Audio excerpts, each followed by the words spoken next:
Welcome to D&D Unoptimized. This is a place where we make builds, rate builds, and look at other D&D related stuff. If you enjoy hearing concept builds, crunchy math, or you just want to hear a lot of D&D combos, then you've landed yourself in the right place. Thank you for being here. Our first build is Lone Wolf and Cub. This is the story of a warrior who fights while protecting a child. As the child gets older, it learns how to fight as well, and learns how to defend itself.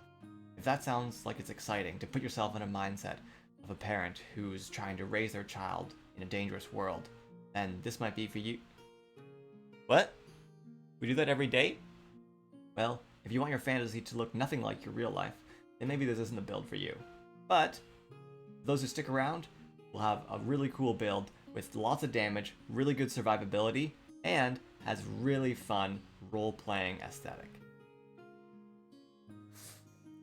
Perhaps our character is a mother and child who were kidnapped and taken to the Underdark, and now they need to fight to escape. Maybe you're from a tribe of barbarians who always keep their children to their back until they learn how to fight for themselves. Or maybe it's not a child at all. Maybe it's some creature that you've taken and hatched, keep on your back, training them. Whatever it is, we're taking this baby and running with it. For our race, I chose Hill Dwarf. I wanted our character to be pretty tanky. The poison resistance plus the extra HP that come from Hill Dwarf really helped there. As for our backstory, I imagine him as some rough, outcast father on the run who's searching for his kidnapped wife and has no idea how to be a father. Just brings the child along anywhere he goes, even into battle. For our stats, we use point buy. We max out strength, try to get a 14 in dex and constitution to help with our survivability, and then put the remaining in wisdom for a 12. Then a boost to a 17 strength and a 13 wisdom. For our class, we start out as a barbarian. For the roleplay aesthetics, we keep our child on our back, but they're right now too young or inexperienced to fight. They just hang on wildly trying to keep themselves alive. Or perhaps, right now you don't have your child, and you're going to pick them up later. For equipment, we'll go scale mail, a longsword, and a shield. At level 1, barbarians get access to rage, which they can activate as a bonus action to get resistance to bludgeoning, piercing, and slashing damage. They also get a boost of damage rolls and an advantage on strength checks. At level 2, our character is learning how to hunt in the wild. He learns more about moving stealthily, stalking his prey, hitting the beast in just the right spot. He starts his long journey as a ranger here. At first level in ranger, we don't actually gain too much. We gain favored foe, which is an optional feature from Tasha's, and this actually can come in a little bit handy. What it does is it's kind of like poor man's hunter's mark. When you hit somebody, you can mark them, and once each turn after you mark them, you can deal some damage. And you have to concentrate on it. But since we're a barbarian and we rage, we can't keep concentration. We can use this to occasionally blast out some damage and then immediately lose our concentration. But it's something. Then we also get Deft Explorer, which gives us a bunch of different features at different levels. At level 1, we get expertise in a skill. I'd probably go athletics, because then it can help us be a really good grappler. At level 3, we continue down the ranger path. We get a fighting style. At this point, I'm going to go with dueling. I really wish interception was an option here, but unfortunately it's not. We also gain access to spells, but since again, rage, we can't use them in combat. So utility is good here. I would advise Longstrider, because that can last for a long time and gives us a boost to speed without concentration. Now it's around this time that our child starts getting used to the fighting. They start to understand the combat. They start to anticipate our moves, learning from the way we weave and dodge through combat. Maybe in the evenings we start teaching them swordplay or spear handling. But the thing is, our child is quite different from us. They seem to have this innate connection to the arcane weave, something that our character has never experienced before. Sometimes during battle, there's an explosion of elemental energy as our child channels that power into our own strikes. We also discover that that power is a life source to them, and when they're knocked down in battle, even a small push from our own magic can once again spark life in them. In terms of the rules, we're going to be going Drake Warden. Now the key feature of Drake Warden is that they get a Drake. In combat, they can use their reaction to add a d6 of elemental damage to our blows. We can also use a bonus action to command them to bite. Arr. But for us, we're going to reflavor that bite with our child using a spear stabbing at our enemies from our back. And thus, our child enters the fray with us. At 5th level, we drop back into Barbarian for reckless attack. This gives us advantage on all our attacks, but also gives the enemies advantage on their attacks against us. We also get Danger Sense, which gives us advantage on our dex saves. We don't have great dex saves, so this helps a little bit. Now let's see how our character is faring in battle. For each build, I'm going to do combat scenarios to analyze our character's damage and survivability. I'm going to do these scenarios anytime we boost our proficiency bonus, so levels 5, 9, 13, and 17. Here's how the combat scenario is going to work. We assume 3 deadly combats per day, so we take our daily resources and divide those by 3. We then assume we have half of our short rest resources, and I also round all of those up. Each combat is going to be 4 rounds, and I'm going to go over each of those rounds to show what a typical encounter is going to look like for our character, and then we'll calculate their damage output and their survivability based on that. At level 5, these are our tactics. First round, we bonus action to rage, charge in, reckless attack.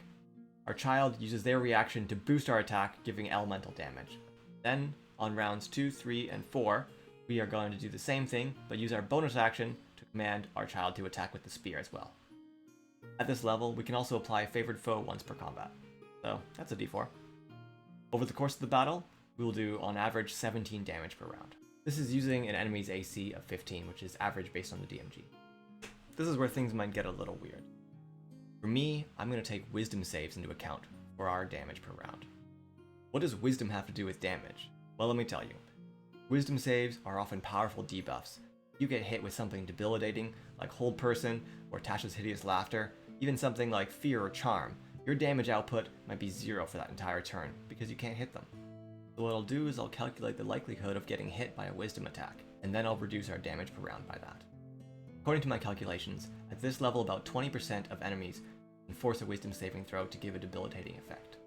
So using that number, we'll calculate the likelihood of us encountering that enemy and also failing the saving throw. That gives us a 3.2% chance that we will fail a wisdom saving throw every round. We'll take that and reduce our damage per round by that amount. That leaves us with 16.5 damage per round. And right now, you alone will be taking out 30% of the enemy's HP. And that barely qualifies as a high damage dealer in my books. If you want to see how that damage percentage is calculated and how we rate damage, see this card above. As for survivability, almost 100% of the damage we take comes from attacks to our AC, dex saving throws, or con saving throws. So we're going to focus on those 3. I'm going to have to do a video on this later, but suffice it to say that we're going to take the damage from this deadly encounter, divide it up between those 3, and then we'll calculate how much damage we take per round. We're assuming here that all of the enemies in the encounter are focusing fire on you, and we're going to see how long you can survive. So back to our character, with an 18 AC, 52 HP, a +2 to dex saves, and a +5 to con saves, we're going to take an average of 48.3 damage per round. Based on my evaluation of monster damage types at this level, we are resistant to 64% of all damage. This means with 52 HP, we can last 1.5 rounds. That's honestly pretty good. Now continuing our journey, at level 6 we go Ranger 4, and we take the Slasher feat to boost our strength, and also gives us the opportunity to slow enemies when we hit them with a slashing weapon. At level 7 we go Ranger 5, and we finally get extra attack. It's taken us a little longer, but using a bonus action for our child to attack kind of makes up for that. At Ranger 5 we also get access to 2nd level spells. I would suggest taking Aid here, because it can boost our child's HP and our HP, increasing our survivability. Now it's at this point that our child is gaining skill and confidence in their magic. So much so, she's able not only to bolster our attacks, but also hinder the enemies. Maybe she uses the elemental damage to freeze their fingers, or to heat up their weapons so it's difficult for them to attack. The rule set, at level 8 we go Barbarian 3 and we go Ancestral Guardian subclass. This gives us the key ability of Ancestral Guardians, which is basically, when we hit an enemy, they have disadvantage on attacks against anybody but us. And if they hit anybody but us, that person has resistance to their attacks. In my opinion, this is the best tanking ability in the game, because it really punishes them for not attacking us. This will help our child and the rest of the party survive longer. At level 9, we go Barbarian 4 and take the Tough feat. Now that we're attracting everyone's attention, we want to make sure that we're really strong enough to take any hit. Time for another battle scenario. This time, our tactics are unchanged. We rage, run in, reckless attack, this time twice. Our child bolsters our attacks, and then on subsequent rounds, we also use our bonus action so that our child can attack. Using these tactics, we deal an average of 31 damage per round. Back to will saves, we have a 5.7% chance of failing a will save every round. So reducing our damage by that amount, we deal a total of 29.2 damage per round. This means at level 9, we alone are taking out 36% of the encounter, and that's a heavy hitter. For survivability, we still have an AC of 18, and we have an HP of 113. At this point, we're taking 74.3 damage per round, and we're resistant to 50% of that damage, That reduces it to about 55.8. If we take 55 damage, we can survive for 2 rounds of intense focus fire. That's reasonably tanky. At level 10, our character is pretty impressed with how well our character synergizes with their child during the fight. He starts analyzing ways that they can improve it, techniques and movements, maximize their potential. Here, we start taking fighter levels. At level 1, we gain a fighting style, and we go with interception this time. Now, as a reaction, we can block some incoming damage that's coming to our child. We also get second wind here, which is useful. Side note, I'm also expecting that we get half plate by level 10, so our AC is going to go to 19. At level 11, we go fighter 2, and we get that beautiful action surge. At level 12, we gain our subclass, and we are going Battle Master. For those unfamiliar, Battle Master get access to interesting maneuvers that you can do in battle that wouldn't normally be possible, such as tripping an enemy, disarming an enemy, or scaring them, things like that. For us, I really want to flavor this as our child being the one who's doing the maneuvers. For example, if we take the brace maneuver and an enemy's charging towards us, our child is going to be the one to hold out the spear and stab them as they get too close. I think it'd be so cool to see them flavored like this and have our child be even more of an active participant in the battle. Now, if your child goes down, will you still be able to use these maneuvers? I'm not sure. It's up to you. Let me know in the comments. The maneuvers I want to take are brace, bait and switch, and pushing attack. These are all great maneuvers. I will probably be using bait and switch all of the time.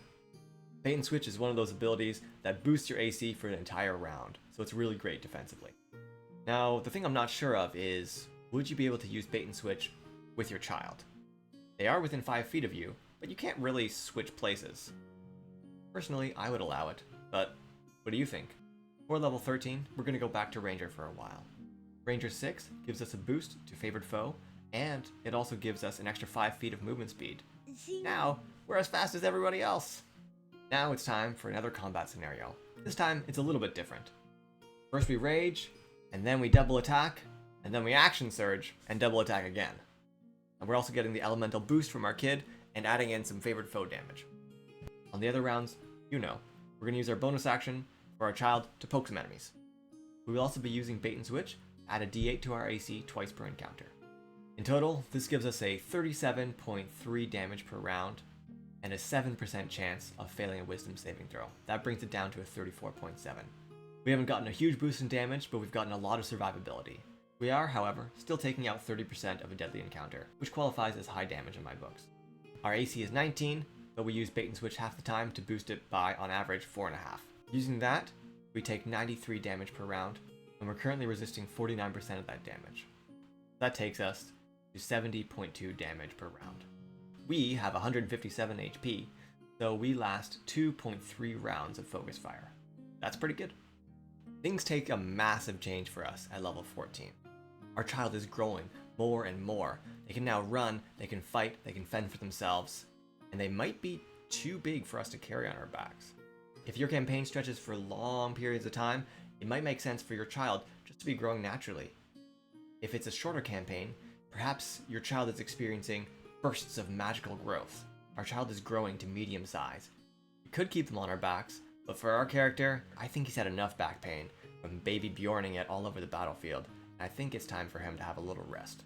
Whether you decide to split the family or keep the child on your back is up to you. We are going Ranger 7, and this gives us Bond of Fang and Scale. Our character's daughter has learned so much magic that she has learned to propel herself through the air in it. She can fly. She can also hit harder, and she can extend her own magic to protect us from elemental damage. Technically, you can now use your child as a mount, but I don't think our character is going to go for that. At level 15, we can go Ranger 8, and we can finally max our strength. We also get Land Stride, but that's basically a ribbon feature. At level 16, we take a quick detour back to Fighter so we can pick up that feat. We're going to take Resilient Wisdom. At this level, the wisdom saves are getting super high and super deadly, so it'll be good for us to be able to resist that. Our last level that we're going to look at is 17, and we're going to pop back to Ranger for level 9 Ranger. This gives us 3rd level spells, so we can boost our aid to 3rd level. Now let's take a look at our final combat scenario. It looks pretty similar to the last time, except now we're going to have our kid running around the battlefield with us. Now we definitely can bait and switch with them. Using those same tactics, we now have a DPR of 39.6. We also, since we boosted our wisdom, have a 5% chance of failing a wisdom saving throw, thanks to resilient wisdom. This puts our DPR at 37.6, which slides down to 25% of a deadly encounter. This lands us in the average damage category at this level. We have the same AC as last time, and using bait and switch, we get to the same place. Using this AC and our dex and con saves, we take 126.8 damage per round. If our child gives us elemental resistance to fire, we then have resistance to bludgeoning, piercing, slashing, poison, and fire. And this accounts for 52% of the damage at this level. That's pretty great. So we reduce that damage to 93.9 damage per round. And with an HP of 206, we can last 2.3 rounds of targeted fire. Again, quite tanky. If we take these 4 combat scenarios and average out our damage and our survivability, we'll get a picture of what our character looks like as a whole. In terms of damage, we take out 31% of a deadly encounter's total HP. This puts us in the high damage dealer category, although just ekes in there. For survivability, our character can handle all of the enemies in a deadly encounter, focused fire on them for 2.1 rounds. And that is a pretty good number, and lets us soak up quite a bit of damage for the team. And that is our Lone Wolf and Cub build. I hope you really enjoyed it.